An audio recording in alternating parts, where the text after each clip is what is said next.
I recently did something no police chief should ever have to do. I let two men in fake uniforms cuff me on my own porch, with the HOA president grinning from ear to ear. And their reason? They said I was in violation of community bylaws. Funny thing is, the only thing tested that day was my patience, not their authority. But let me start from the beginning. I stand in the middle of my new living room. The smell of fresh paint hangs in the air. It smells like a clean slate. Boxes are everywhere. They are cardboard mountains I have to climb. One is labeled kitchen. Another says old files burn. I smile at that one. My wife, before she passed, had a sense of humor about my job. Most of those files are commendations and case notes from 20 years on the force, 15 in SWAT, the last 5 as chief of police. This house is my reward. It's my quiet place. The street is lined with big oak trees. The houses are neat. The lawns are green. It's the kind of neighborhood where you hear birds in the morning, not sirens. I bought it for the silence. My grandpa used to say a man's home is his castle. But he also said, the best castles have quiet neighbors. I'm hoping for quiet neighbors. I open a box labeled books. Inside, on top, is a framed picture of my grandpa. He's in his old army uniform, looking stern, but with a twinkle in his eye. He taught me how to shoot, how to fish, and how to spot a liar. He believed in order, real order, the kind that lets good people live their lives in peace. Not the fussy kind, but the sturdy, common-sense kind. He'd like this place. He'd tell me to check the fence line first thing. But this neighborhood doesn't have fences. It feels open, trusting. That's a nice change. For 3 weeks. It is perfect, I unpack. I set up my workshop in the garage. I meet a few people. Neighbor Duke from across the street waves every morning. He's a big guy with a bigger laugh who seems to be permanently attached to a leaf blower. Another neighbor, a young family, brings over a plate of cookies. It feels like a community. The job feels a million miles away. I start to breathe again. I start to sleep through the night. Then the first piece of paper appears. It's tucked under the wiper blade of my truck. A personal pickup, not my department vehicle. It's a bright red sheet of paper. The words are printed in an angry, bold font, violation notice. I read it. My lawn apparently is 1/4 of an inch too high. It violates Section 4, Paragraph B of the Oak Street Community Covenants. A fine of $50 is assessed. The notice is signed by a Karen Van Fleet, President, Oak Street Homeowners Association. I look at my lawn. It looks fine. I look at my neighbor's lawn. It looks the same. I feel a familiar tightening in my gut. It's the feeling I get when I see a bully picking on someone smaller. It's not anger, not yet. It's a cold, heavy sense of duty. I've seen this 1,000 times. Someone gets a little bit of imaginary power, and it goes straight to their head. They invent rules to feel important. They create order that serves no one but their own ego. I fold the notice and put it in my pocket. I decide to ignore it. A mistake, I know, but it's my day off. I want to pretend I'm just a guy in a new house, not a cop who smells a rat. The next day, there are 2 red notices. One for the lawn, a new one for my trash can. It was visible from the street for 3 hours past the designated pickup time. This fine is $75. The total is now $100. $25. This Karen Van Fleet is efficient, I'll give her that. The notices are starting to feel less like a nuisance and more like a probe.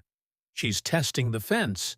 She wants to see if there's a dog in this yard, and if it will bite. The language is escalating. Words like immediate compliance and further action are sprinkled in. It's boilerplate intimidation. It's meant to scare people who don't know any better, people who think an official-looking piece of paper holds the power of law. My grandpa's face comes to mind. He would have called this a pocket tyrant, a small person making a lot of noise to seem big. He would have also told me that you don't let a weed take over your garden. You pull it up by the roots, fast and clean. I look out my window. A woman is walking a small, yapping dog. She stops in front of my house, stares for a moment, and makes a note on a clipboard. She has sharp features and a haircut you could use to level a picture frame. I have a feeling I'm looking at Karen Van Fleet. She looks my way, and our eyes meet. She doesn't smile. She gives me a look of pure, unadulterated smugness, the look of a queen surveying her domain. My quiet street doesn't feel so quiet anymore. It feels like occupied territory. The test is over. Now I have to decide how to respond. And for a man like me, there's only one way to deal with a bully who wraps herself in fake authority. You don't just prove her wrong. You dismantle her entire world with the real thing. She's about to find out what happens when she picks a fight with the chief of police. Her little game is over. My game is just beginning. The next morning, I drive downtown. Not to my office at the police department. I go to the county clerk's office. It's an old building, all marble and dust. The air smells like old paper and bureaucracy. I like it. It's a place of facts. Facts are stubborn things. They don't bend to opinion or bluster. They are the foundation of the law.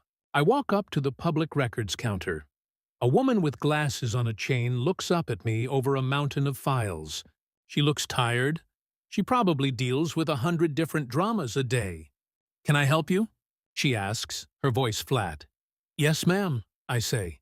"I'd like to see the incorporation papers and filed covenants for a homeowners association." I give her the name, the Oak Street Homeowners Association. She types the name into her computer. Her fingers move slowly, deliberately. She squints at the screen. She types it again. Then a third time, she sighs. It's a sound that says, "Here we go again." "There's no record of an HOA by that name," she says. "Not in this county."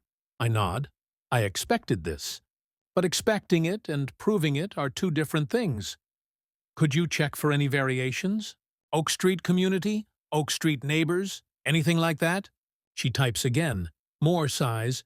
"Nothing. No registered HOA for that entire subdivision. Ever.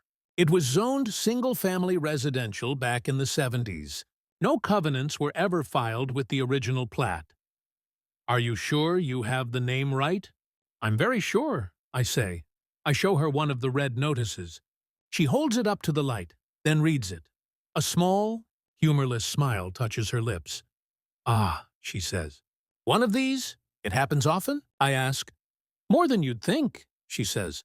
"Someone decides they're the queen of the block. They print up some letterhead. Most people just pay.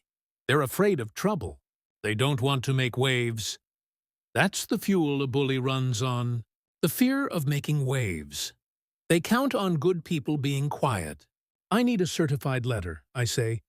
"A document stating that an official search was conducted and no homeowners association with that name or any associated covenants exists in the county records." Her smile widens a little. "Official letterhead, notarized seal, $25. "I'll take 2 copies," I say. While she prepares the documents, I think about Karen Van Fleet. I think about the sheer audacity of it, to just invent an organization and use it to extort money from your neighbors. It's fraud, it's conspiracy, and it's a direct assault on the rule of law. It creates a shadow government on a single street, run by one person's whims. When does order stop serving people? It stops the moment it's disconnected from truth and consent. My grandpa served in a war against people who decided they could write their own rules for everyone else. He saw what happens when lies are allowed to grow into something that looks like power. The clerk comes back with 2 crisp, official-looking documents. She had also checked the state business registry. No HOA or corporation under any variation of the name. The seal on the bottom is raised. It feels heavy in my hand. It's a weapon. A simple, quiet, powerful weapon made of paper and truth. I could go home right now. I could walk over to Karen's house, hand her this paper, and tell her to stop. I could show it to my neighbors. The game would be over. But that's not enough. It's not enough because she wouldn't stop. She'd just move or change the name or find a new crop of victims. You don't scare a wolf away from the sheep. You cage it. The letter from the clerk proves she has no authority, but it doesn't prove her crimes. For that, I need more. I need to let her keep playing her game. I need to give her more rope. I need her to escalate. I need to catch her and anyone working with her in the act, so undeniable, so brazen, that a judge will have no choice but to make an example of her. This isn't about a $50 fine anymore. It's not even about my street. It's about all the people who have been bullied into paying, the ones who moved away because of the harassment. I can see their files in my mind. Even though I haven't found them yet, I know they exist. Bullies always leave a trail of broken lives. On the drive home, I call my best lieutenant, Danny Reyes.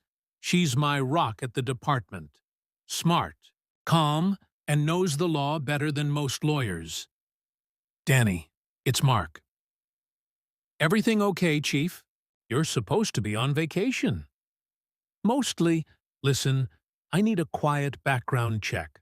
Off the books for now. On a woman named Karen Van Fleet. She lives on my street. What did she do? Criticize your gardening skills? Danny's humor is as dry as mine. Something like that, I say. Just give me the basics. Priors. Financials, known associates. Keep it on your desktop only. No official files yet. You got it, she says. Is this going to be one of your projects? I can hear the smile in her voice. My projects are legendary at the precinct.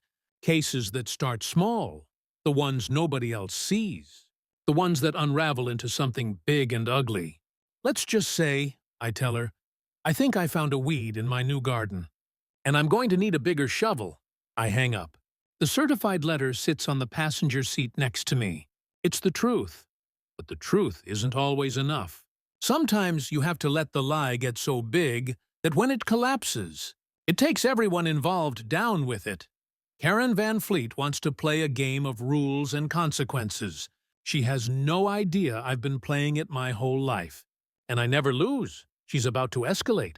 I'm going to be ready for her. That evening, my house transforms. It's no longer just a home. It becomes a tactical observation post. I open a box from the garage. It's not full of tools or old memories. It's full of equipment, stuff I've collected over the years, miniaturized, high-tech, and completely legal to own. I rig discrete exterior coverage tied to my private server. Motion, faces, plates. Next is the personal gear. I take out a small device that looks like a shirt button. It's a high-fidelity microphone. I swap it with a button on one of my favorite casual shirts. The range is about 50 feet. It will pick up every word, every threat, every whisper. I test it, walking around the house, talking in a low voice. I play it back. The audio is crystal clear. I can hear the hum of the refrigerator. I can hear the clock ticking on the wall. It will be more than enough. The final piece of the puzzle is a ring. It's a simple black band I wear on my right hand. It looks like a fitness tracker or a piece of modern jewelry. It's not. It has one function. If I press the side with my thumb in a specific two-tap sequence, it sends an encrypted, high-priority alert. The alert goes to a single person, Lieutenant Danny Reyes. It pings her service phone and personal phone simultaneously. It also activates a live audio stream from the button microphone and a live video stream from all 4 exterior cameras. Danny will see and hear everything in real time. It's my panic button. I've never had to use one in my life. I have a feeling I'm about to. I lay it all out on my kitchen table. Cameras, microphone, alert ring. It's a strange sight in a house meant for peace and quiet. This is the part of the job I was trying to leave behind. The planning, the anticipation, the cold, methodical preparation for a conflict you know is coming. My world-weary side, my protective side, takes over. I will not be a victim in my own home. I will not let this woman terrorize this street. I am turning her weapon, intimidation, back on her. She uses fear of the unknown. I will use the certainty of the recorded fact. I call my sturdiest patrol officer, a big, quiet man named Boone. He's ex-military, solid as a rock, and a good driver under pressure. Boone, it's Ryland. Chief, everything all right? I need you to be on standby for me, unofficial. Might get a call from Lieutenant Reyes. If you do, I need you to grab an unmarked unit and move fast. Can you do that? Yes, sir, he says. No questions. That's Boone. I also make 2 phone calls to neighbors. The young family who brought cookies and neighbor Duke across the street. I keep it simple. Hey, this is Mark Ryland from down the street. I'm having a little bit of a disagreement with our friendly neighborhood HOA president. If you see any commotion at my place in the next few days, would you mind filming it with your phone? From your window is fine, just for my own records. Duke laughs. That woman's a piece of work. She tried to fine me because my garden gnome was non-compliant with community aesthetic standards. You got it, Chief. I'll keep an eye out. The other family is more hesitant, but they agree. They're scared. They're exactly the kind of people Karen Van Fleet preys on. Now I have a network. Eyes inside, eyes outside, high-tech and low-tech. Everything is in place. All the pieces are on the board. I feel the familiar calm settle over me. The calm before the storm. It's the same feeling I used to get in the back of a SWAT van, rolling silent towards a barricaded door. You've done the prep, you've checked your gear, you've briefed your team. There's nothing left to do but wait for the other side to make their move. And they always do. I sit in my living room and watch the sun go down. Another red notice is on my door. This one for failure to comply. The fine is now $500. The notice says a lien will be placed on my property. It says legal action is pending. It's all nonsense. Forged documents have no legal power, but they have the power of fear.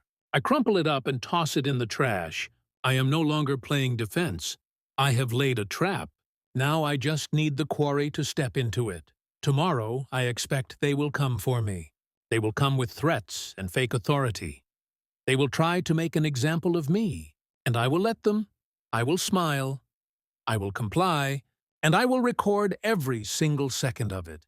She thinks this is about a lawn. She has no idea this is about to become a felony investigation, and she is the star witness against herself. The morning arrives, gray and damp. It feels like the calm has broken. I put on the shirt with the microphone button. I slip the panic ring onto my finger. I make coffee and wait. I don't have to wait long. Around 10 seconds, a dark SUV with tinted windows pulls up to my curb.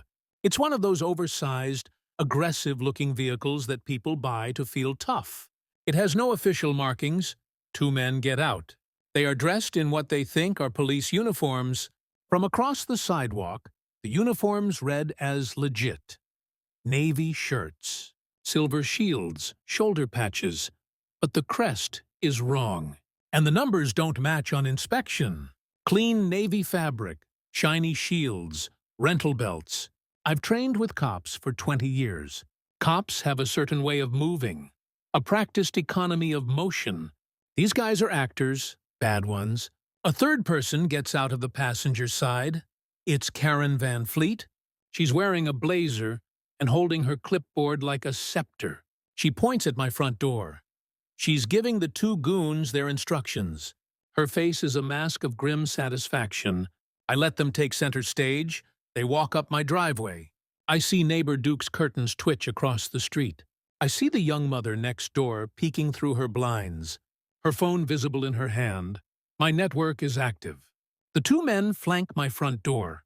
Karen stands behind them, ready to savor her victory. One of them pounds on the door.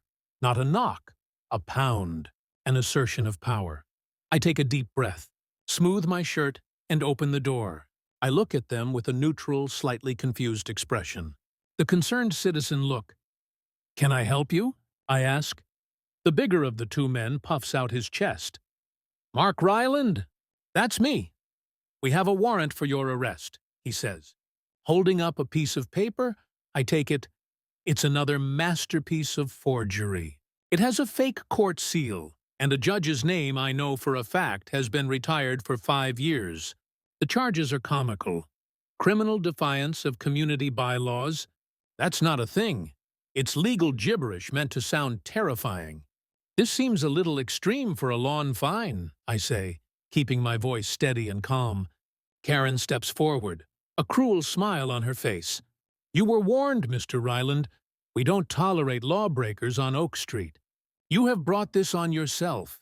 Now, are you going to comply? Or are we going to have to do this the hard way? I look at the two men. I look at Karen. They are so sure of themselves.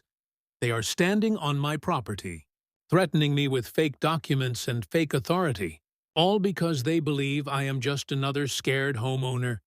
This is the moment. The core of their entire criminal enterprise, impersonating peace officers. Extortion while impersonating authority? These are serious felonies. These are hard-time charges. I raise my hands slowly, a gesture of surrender. No trouble, I say. I'll comply. The relief on their faces is palpable. They were expecting a fight, a shouting match. They don't know what to do with quiet compliance. The bigger one pulls out a pair of cheap, shiny handcuffs.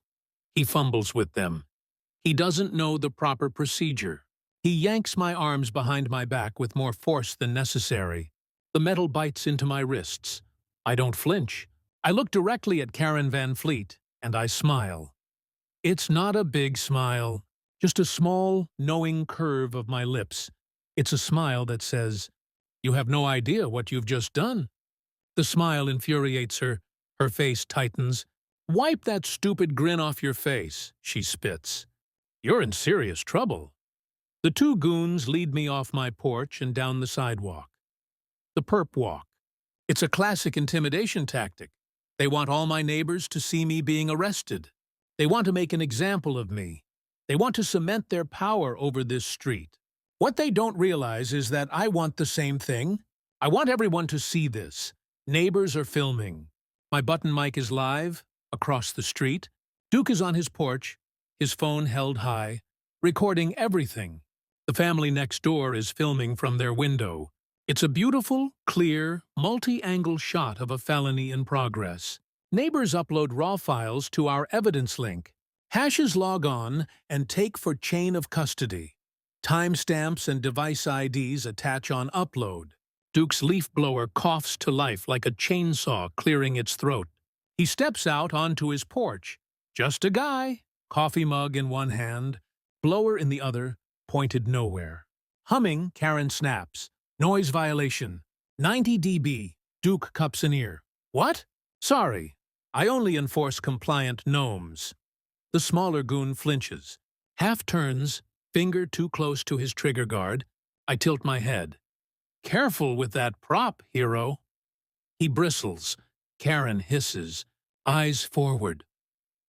Across the street, the young mom's blinds click. Another phone pointed at us. A dog yaps, then another. The neighborhood is awake and watching, and the goons can feel it. The big one tightens the cuffs to reassert control. I wince just enough for the camera and smile at Karen again, wider this time. She finally looks rattled as they walk me towards their SUV. My right hand is cuffed behind my back. My thumb is free. I press it gently against the ring on my finger. 1 tap, 2 taps. The signal is sent. Danny opens a case number and pushes command notifications by the book from here on. Miles away, in her office, Lieutenant Danny Reyes's phone is screaming. The live feeds are open. She can see what I see. She can hear what I hear. She knows the trap has been sprung. You're making a big mistake, I say to the goons. My voice loud enough for the microphone to pick it up clearly. Impersonating a police officer is a felony in this state. The smaller one laughs. Just shut up and get in the car, old man. The only one making a mistake here is you. They open the back door of the SUV. Karen stands by, watching, her arms crossed. She is the picture of triumph. She thinks she has won. She thinks she has crushed the one person who dared to defy her. She has just handed me her entire operation on a silver platter. They push me into the back seat. The door slams shut as they get in the front. I know the first part of the plan is complete. They have taken the bait. Now they are in my world, a world of real cops, real laws, And very real consequences. The SUV starts to move. They think they're taking me away. They have no idea I'm taking them down. The inside of the SUV smells like cheap air freshener and stale coffee. The two fake cops are in the front seats, chuckling. They're high on their little power trip. Karen isn't with them. Her part was the public humiliation. Their part is the follow-through, whatever that is. Probably drive me around for an hour, threaten me some more, and then dump me in a park somewhere, hoping I'm too scared and embarrassed to do anything about it. It's a classic bully move. Isolate, intimidate, abandon. It works on most people. I am not most people. The man in the passenger seat, the smaller one, turns around to look at me. He has a weaselly face and a smug grin. Not so tough now, are you, Mr. Ryland? Should have just paid the fine. Would have been easier. I just look at him. I don't say a word. Silence is its own kind of weapon. It unnerves people like him. They need a reaction. They feed on fear and anger. I give them nothing. I am a stone. He scoffs and turns back around.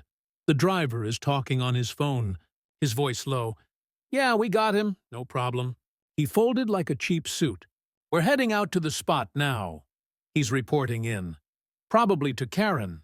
This confirms it's an organized effort, conspiracy. That's another charge to add to the list. I need to make my move. The perp walk gave me the opportunity. But I had to be sure no one was looking directly at me in that split second. As they were pushing me toward the SUV, I stumbled on purpose. My body leaned against the rear bumper of the vehicle. My cuffed hands were behind me, right against the dark plastic. It was a natural-looking motion, a clumsy man losing his balance. But my hand wasn't clumsy. As my body made contact, my fingers found the small magnetic disc I had palmed from my pocket. It's a GPS tracker, small, powerful, with a battery that lasts for weeks. I had it tucked between my fingers, held in place by the pressure of the handcuffs. In the 1 second that I was off balance, I pressed it firmly onto the underside of the bumper.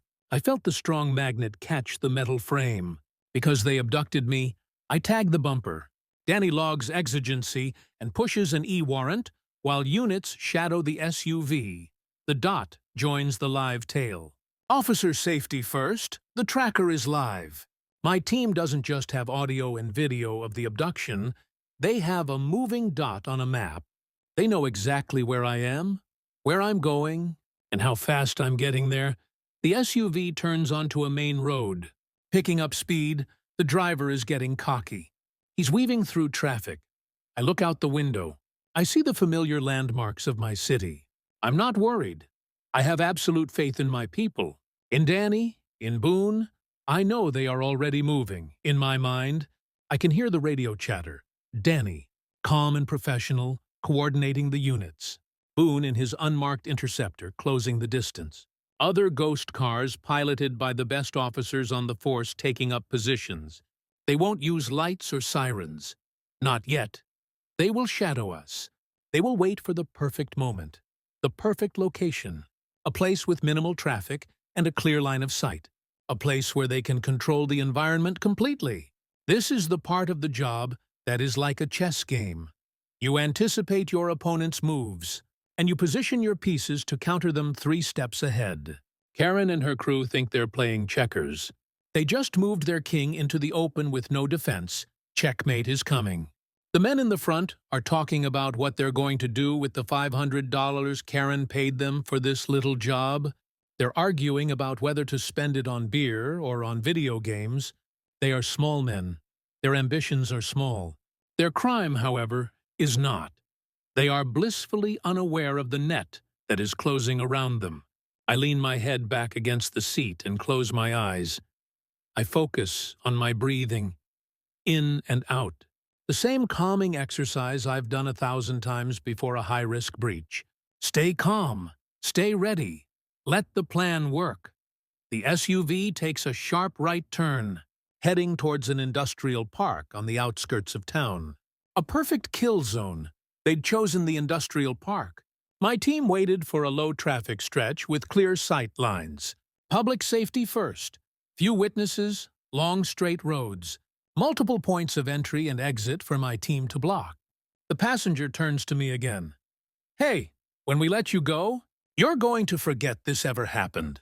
You're going to go home, and you're going to pay your fines. And you're not going to call the cops. Understand? Because we know where you live. It's a direct threat, and it's the last piece of evidence I need. It's all recorded. The impersonation, the abduction, the extortion, the threat. It's a complete package tied up with a neat little bow. I understand, I say, my voice flat. What I understand is that they have just sealed their fate. They think they're in control. They think they hold all the cards. But outside this vehicle, a real police operation is reaching its final, critical phase. The game is about to change drastically, and they are not going to like the new rules. The SUV slows down as we enter the industrial park. The trap is set. Now it's time to spring it. The world outside the SUV is a blur of gray warehouses and empty parking lots. The driver is looking for a specific spot, a deserted side road where they plan to deliver their final speech and leave me. He's so focused on his task, he doesn't see the first car. It's a beat-up construction van that pulls out from a side street ahead of us. Moving slowly, it forces him to slow down. He mutters a curse. He's annoyed. He has no idea the van is part of the plan. He doesn't see the black sedan that pulls up behind us, boxing us in from the rear. He doesn't notice the dark pickup truck that appears in the lane to our left. A truck I recognize. It's Boone. He's driving. He looks calm. He looks ready. I feel a subtle vibration through the floor of the SUV. I have a small receiver in my shoe, another old piece of SWAT gear. It's a simple device that gives me haptic feedback. A single short buzz. It's the signal from Danny. Takedown initiated. I brace myself. The construction van in front of us suddenly slams on its brakes. Our driver, caught by surprise, stomps on his own brake pedal. The tires screech on the pavement. We lurch forward. The seatbelt digs into my chest, behind us. The black sedan closes the gap, its bumper kissing the SUV's. To our left, Boone's truck swerves, blocking any chance of a lane change. In a matter of 2 seconds, we are stationary. We are trapped. A perfect rolling box. The driver's knuckles are white on the steering wheel. "What the hell is this?" he shouts. The passenger is looking around, his weaselly face pale with confusion and dawning fear. "I don't know, man. I don't know." They still haven't realized what's happening. They think it's a traffic accident or a road rage incident. Their minds can't make the leap. They can't comprehend that the tables have just been turned so completely, so irrevocably. The doors of the surrounding vehicles fly open. Men and women in full tactical gear emerge. They are not wearing cheap surplus store costumes. They are my people, the city's finest. They carry real weapons and they move with the fluid, deadly grace of trained professionals. The scene erupts in a cacophony of sound. Not sirens, but shouted commands. "Police! Show me your hands! Do it now!" The voices are overlapping, coming from all directions. It's overwhelming. It's designed to be. It shocks the system and shuts down the brain's ability to think or resist. The two goons in the front seat freeze. They look like deer caught in the headlights of a freight train. Their tough guy act has evaporated. All that's left is pure, undiluted panic. "Hands on the dash! Let me see your hands!" Boone's voice cuts through the noise. He is standing outside the driver's side door, his weapon aimed squarely at the driver's head. His expression is unreadable. He is all business. The driver slowly, shakily raises his hands and puts them on the dashboard. The passenger does the same. His hands are trembling. The back doors of the SUV are wrenched open. 2 officers are there, weapons ready. One of them looks at me. He's a young kid from the academy, but his eyes are steady. "Chief, you okay, sir?" "I'm fine, son," I say. "Get me out of these things." He quickly unlocks the cheap handcuffs. The metal falls away from my wrists. I rub them for a moment, the circulation returning. I step out of the SUV and into the middle of the controlled chaos of a high-risk felony stop. Two uniformed officers walk me to a marked cruiser for an eval and ID checks. Standard scene control. That's the photo the neighbors share. Me smiling between real cops. The air is electric with tension. I am no longer the victim. I am no longer the passenger. I am the chief of police. And this is my scene. I walk around to the front of the SUV. The two suspects are being pulled from the vehicle by my officers, their faces pressed against the hood. They are being searched, cuffed with real handcuffs this time, and read their rights. The passenger is blubbering. "It was just a joke, man. We were just trying to scare him."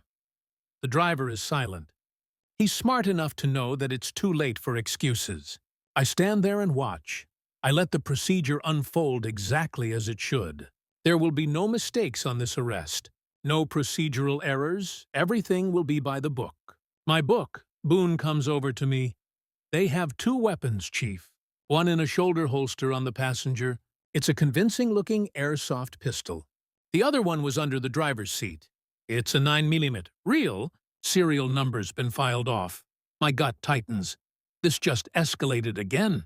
From impersonation and kidnapping to a serious federal firearms charge.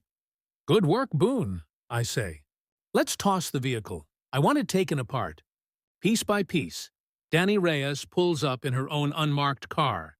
She gets out, her phone pressed to her ear. She looks at me and gives me a small, sharp nod. The nod says, "We got them. What's next?"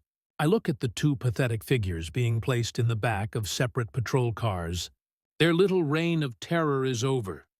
They were the muscle, the hired help.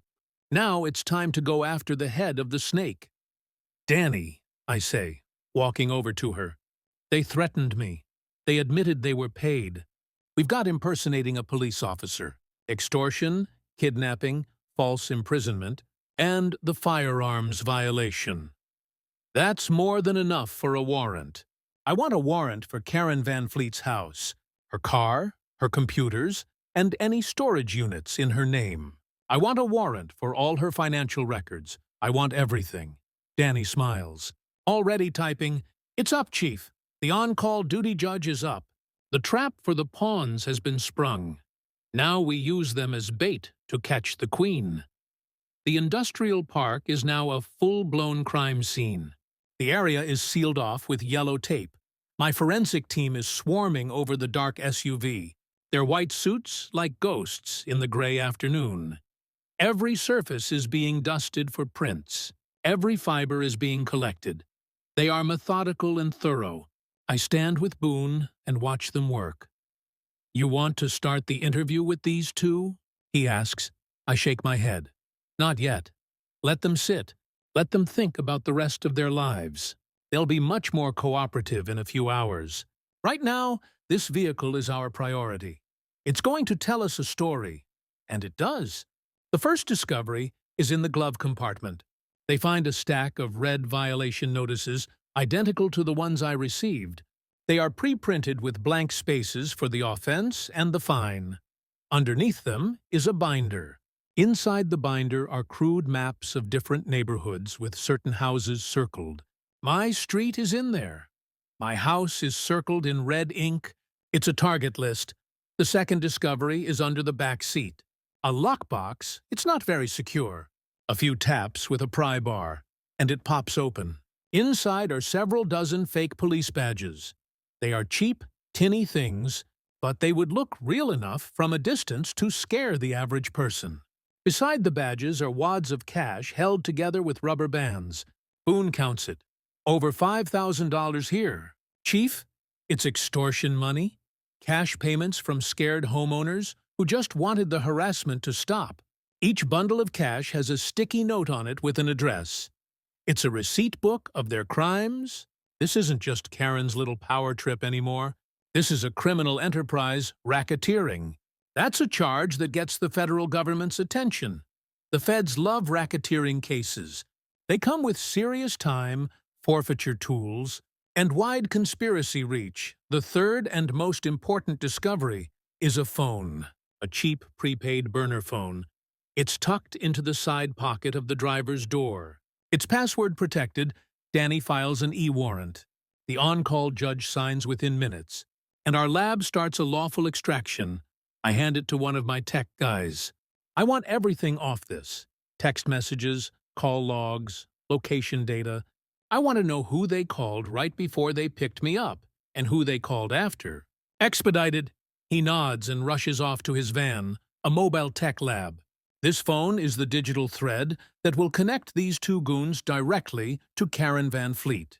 It will turn their testimony from a he-said-she-said argument into a verified, time-stamped fact while the search continues. I walk over to the patrol car holding the driver. I open the back door. He looks up at me, his eyes wide with fear, his tough guy act completely gone. He looks like a scared kid. The gun with the serial number filed off, I say, my voice low and calm. That's a federal felony up to 5 years. Plus state time for impersonation and kidnapping. You're looking at 20, maybe 30 years. You're a young man. You'll be old and gray when you get out. He starts to cry, silent tears running down his cheeks. Your friend in the other car, I continue. He's going to talk. He's going to tell us everything. He's going to say it was all your idea. He's going to make a deal to testify against you, and he'll be out in 5 years while you rot. The first one to talk gets the best deal. That's how this works. It's a classic interrogation technique. Divide and conquer. It's also the truth. I close the door and walk over to the other car where the passenger is being held. I give him the exact same speech. I'm planting a seed of doubt in each of them, a race to see who can betray the other one first. It usually doesn't take long. I've done my part. Now it's up to them. I turn back to the SUV. Boone is holding up a plastic evidence bag. Inside is a set of keys. Found these clipped to the sun visor. One looks like a house key. One key has a brass stamp, Stoico Self-Storage 218. Boone cross-checks their ledger. The unit is rented to Karen Van Fleet's LLC. The others are padlock keys that match the facility hardware. I take the bag and look at the keys. A storage unit. A perfect place to keep your incriminating evidence off-site. A place where you think it's safe. It's a common mistake for amateur criminals. Danny walks over, holding her phone. Warrants are live. We have warrants for her house, her car, and all storage units leased by her or her LLCs per facility records. She is efficient. She is the best. Good, I say. Boone, take these keys. There's a big self-storage place a few miles from her neighborhood. Start there. Take a team. If the key fits, you go in quietly. I want to see what's in there before she even knows we have her boys. Boone nods and takes the keys. He knows what to do. The tech analyst comes running back from his van. He's holding a laptop. Chief, you need to see this. The burner phone. The last call made before they arrived at your house was to a number labeled K-Boss. We cross-referenced the number. It's registered to Karen Van Fleet. There's also a text message from her sent 20 minutes ago. It says, "Is it done? Is the trash taken out?" My blood runs cold. Is the trash taken out? That's not the language of a simple eviction or a scare tactic. That's something darker. That single text message elevates everything. It speaks to intent. It paints a picture of a woman who is not just a con artist, but someone truly malicious.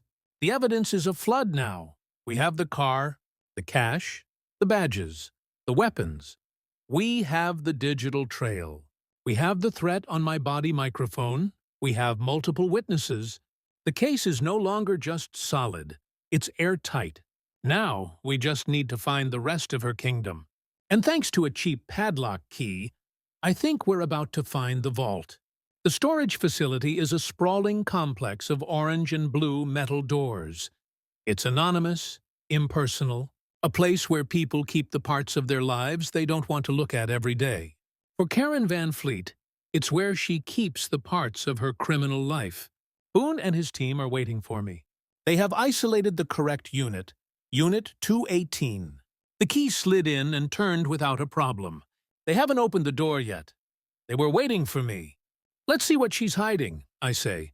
Boone cuts the cheap lock provided by the facility. a formality to maintain the chain of custody. He and another officer roll up the heavy metal door. The air that rushes out is stale and smells of ink and paper. The unit is not full of old furniture or forgotten memories. It's an office, a desk, a chair, and several large filing cabinets are pushed against one wall.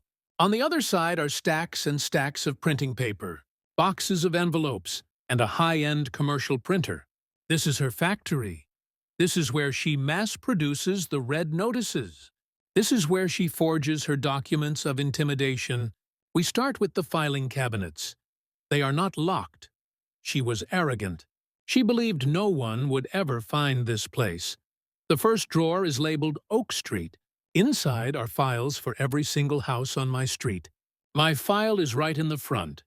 It has my name on it, the date I moved in, and copies of all the violation notices she sent me.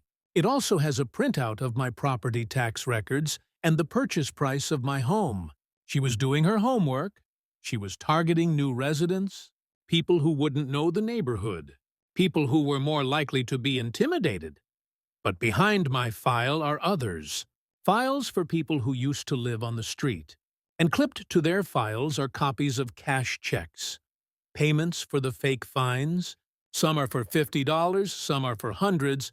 One family paid over $2,000 in a single year for violations like holiday decorations left up too long and unapproved mailbox color.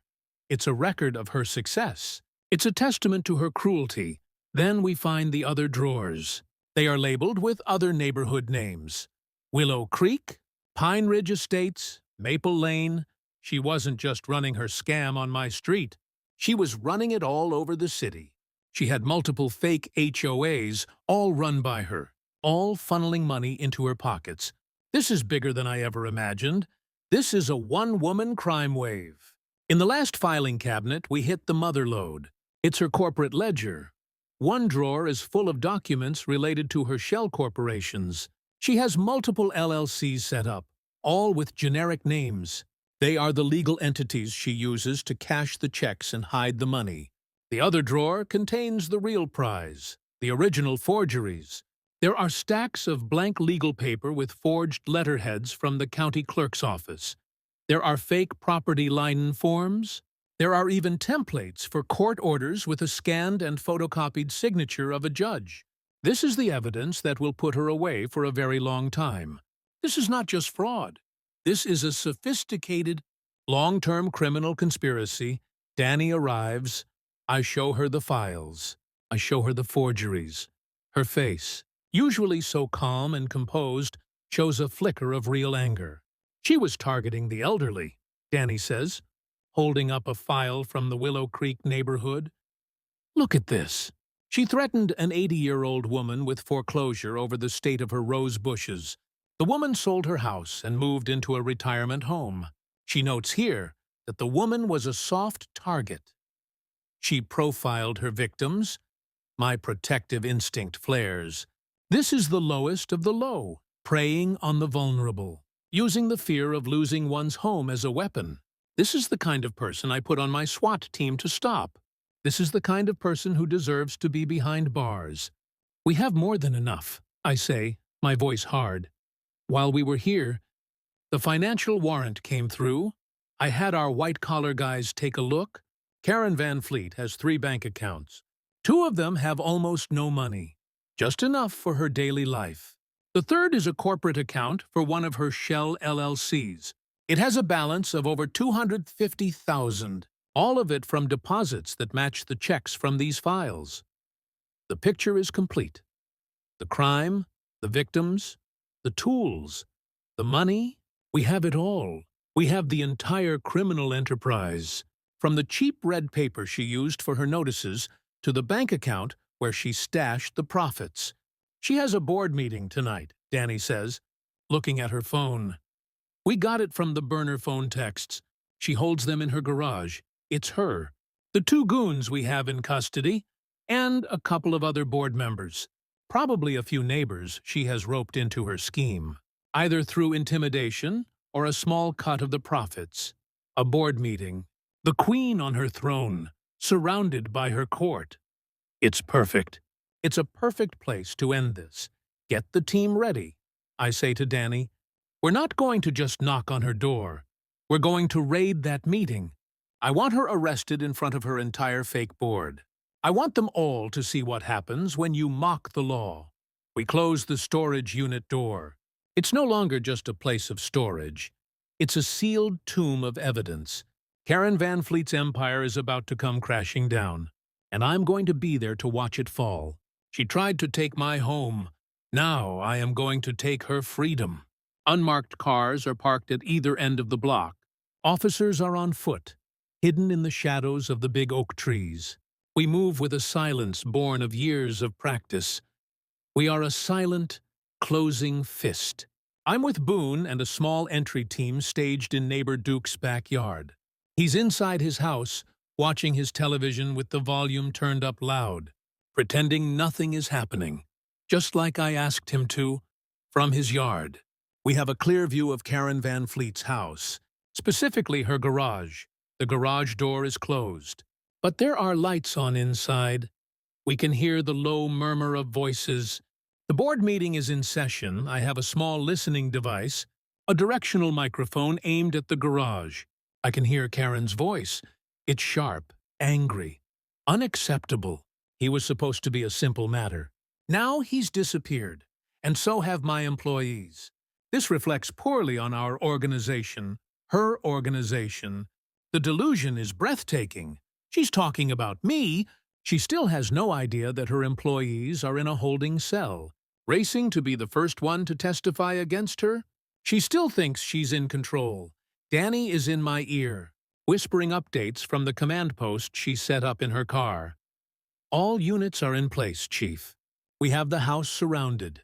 No exits are uncovered. We're ready on your go. I look at my team. 4 good officers, including Boone. They are dressed in plain clothes, but they are wearing tactical vests underneath. They are armed, and they are ready. Okay, I whisper into my radio. Let's go. Quiet approach. We hit the side door of the garage on my signal. We move across the lawns like shadows. We stick to the darkness between the houses. No one sees us. We reach the side of Karen's house. The small door into the garage is unlocked. Another sign of her arrogance. I put my hand on the doorknob. I can hear her still talking inside. She's lecturing her 2 other board members. A nervous-looking man and woman I recognize from the neighborhood. They are her sycophants, her enablers. When I find them, Karen is saying, they are going to learn a serious lesson about loyalty. I don't let her finish the sentence. I nod to my team. I turn the knob and shove the door open hard. Police! Nobody move! I shout. We flood into the garage. The scene is exactly as I pictured it. Karen is standing at a makeshift podium. Her 2 board members are sitting at a folding table, looking terrified. For a split second, everyone freezes. Karen's face goes through a rapid series of emotions. First confusion, then outrage. Finally, as she recognizes me, pure, unadulterated panic. The Queen's castle has been breached. Her reign is over. The 2 board members put their hands in the air immediately. They want no part of what's coming. But Karen is a cornered rat. And cornered rats fight. She lets out a shriek and shoves the podium over. It crashes to the floor. She makes a run for the interior door that leads into the house. She's not getting away. Boone moves to intercept her. He is faster than he looks. He cuts off her path. She tries to dodge around him. She's wiry and quick. She actually shoves him, trying to get past. Boone doesn't budge. He's an oak tree. He grabs her arm. She struggles, twisting and kicking. "Get your hands off me!" She screams. "I am the president of the HOA. I have rights." "You have the right to remain silent," I say. Walking calmly towards her, I pull out my own set of handcuffs. The real ones. I take her other arm, with Boone holding one and me holding the other. Her struggling stops. She is trapped. "Karen Van Fleet," I say, "you are under arrest for extortion, conspiracy to commit fraud, racketeering, criminal impersonation, and forgery of a government seal. I click the first cuff around her wrist. It makes a loud final sound in the quiet garage. She looks at me, her eyes burning with hatred. "You can't do this. I'll sue you. I'll have your badge." I click the second cuff on. "You can tell it to the judge," I say. I turn her around to face her two board members, who are now being detained by my other officers. "This is what happens," I say, my voice loud enough for everyone to hear. "This is what happens when you create your own set of rules. This is what happens when you mock the law. It's over." I lead her out of the garage and into the flashing blue and red lights of the patrol cars that have now pulled up in front of her house. The whole street is lit up. Neighbors are coming out onto their porches. They are seeing the Queen in chains. They are seeing the end of her tyranny. The fear on this street is broken. It's a clean epilogue to a dirty story. As I put her in the back of the patrol car, she gives me one last venomous glare. "You haven't won," she hisses. I just look at her. I don't need to say anything. The flashing lights, the grim-faced officers, the clicking of the car door as it locks her inside, they say it all. She lost. She just hasn't accepted it yet. She will. She'll have a long time to think about it in a very small room with no one to bully. A month later, I'm on my porch with coffee. Sun on the railing. Kids laughing down the block. Duke waves from his mower. The street feels light again. No notes on doors, no whispers, just peace. The case moved fast. The storage unit, the bank records, the burner phone, the videos. Too much to fight. Her two hired men pled out. The driver takes a federal firearms count, filed off serial, and stacked state time on impersonation and kidnapping. But the hammer lands on Karen Van Fleet, in court. The judge laid it out plain. A long scheme built on fear, forged papers, and fake badges. He called it a campaign of intimidation against her own neighbors. Sentence: 15 years in federal custody, 3 years supervised release, no contact with victims, and a permanent injunction barring her from any HOA, board, or property management role. The court also ordered forfeiture: printers, plates, cash, the SUV, and every shell company account tied to the scam. Restitution is already rolling. A court administrator is cutting checks. Liens she filed are void. Names are cleared. People who moved out get refunds with interest. The state set up a hotline. More victims called. 2 copycat boards in nearby towns went down the next week. Same red paper, same trick. Not anymore. Inside, the last box is gone. And my grandpa's photo sits on the mantel. He liked order but never worshipped rules. Rules serve people, he used to say. Not the other way. I think about that as I look at my street. Open doors, front yard chats, a real neighborhood again. On my desk at the station, there's a training replica of one of her tin badges. We use the real ones for classes now. How to spot fakes, how to preserve phone video, how to build a clean case. It reminds me that a badge isn't a costume. It's trust. It's work. It's proof. She tried to run this block with fear. We answered with facts, witnesses, and the law. Slow, steady, final. The quiet I bought the house for is back. Not the kind that hides trouble, but the kind you earn. This is my home. These are my people. The fence line is clear again. And if anyone tries the same game on this street, they won't meet a fake board. They'll meet me. Have you faced an HOA nightmare like this? Share your story in the comments below and let us know where you're watching from.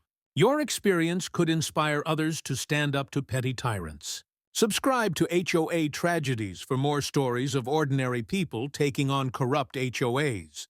Your support helps us expose these injustices. Thanks for watching HOA Tragedies. If this story made you cheer or shake your head, hit that like button and share your thoughts below. We post new HOA battles every week, so subscribe to catch the next one.